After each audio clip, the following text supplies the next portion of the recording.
আসসালামু আলাইকুম। ঘুম থেকে উঠেই আজকে হাসনাত আব্দুল্লাহ একটা মেসেজ পাইছি। মেসেজে কি লেখা আছে সেটা পরে বলতেছি। হাসনাত আব্দুল্লাহ কেনই বা আমাকে মেসেজ করলেন, এই বিষয়টা জানার জন্য আমাদেরকে একদিন পিছনে যাইতে হবে। আপনারা জানেন আওয়ামী লীগ আগামী 13 নভেম্বর ঢাকা লকডাউন কর্মসূচি দিচ্ছে।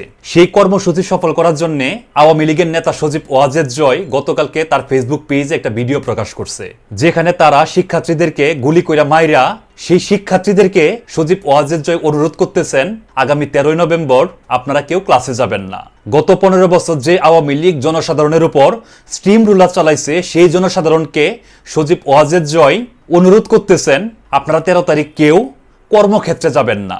আগামী 13 নভেম্বর যে লকডাউন কর্মসূচি সেটা আপনারা সফল করেন। উনি গ্রিন কার্ড নিয়ে আমেরিকায় বসে থাইকা তার নেতাকর্মীদেরকে উদ্দেশ্য করে বলতেছেন ভয়ের কিছু নাই। এই বিষয়টা নিয়ে গতকালকে আমাদের পেজে একটা ভিডিও প্রকাশ করি। সেই ভিডিও প্রকাশ করার পর ভিডিওতে ভালোই রেসপন্স পাচ্ছিলাম। সকালে ঘুম থেকে উঠে দেখি আমার পেজে হাসনাত আব্দুল্লাহ মেসেজ দিছেন। প্রথমে হাসনাত আব্দুল্লাহর নাম দেখে একটু খটকা লাগে, কারণ হাসনাত আব্দুল্লাহ আমার মতো ক্ষুদ্র একজন মানুষকে মেসেজ দেওয়ার কথা না। পরবর্তীতে আমি শিওর হওয়ার জন্য সেই পেজ ভিজিট করি।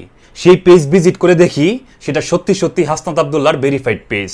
বিষয়টা আমার তখনও বিশ্বাস হচ্ছিল না। হাসনাত আব্দুল্লাহ আমাকে বলতেছে, আসসালামু আলাইকুম ভাই, আমি আপনার কাছে কৃতজ্ঞতা প্রকাশ করছি।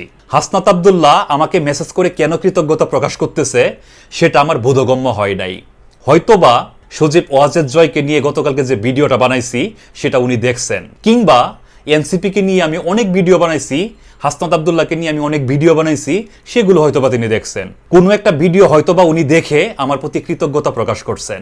যদিও হাসনাত আব্দুল্লাহর মেসেজ করার ব্যাপারটা আপনাদের কাছে কোনো বড় ঘটনা না, কিন্তু আমার মতো ক্ষুদ্র একজন কন্টেন্ট ক্রিয়েটরের জন্য এটা বিশাল একটা ব্যাপার।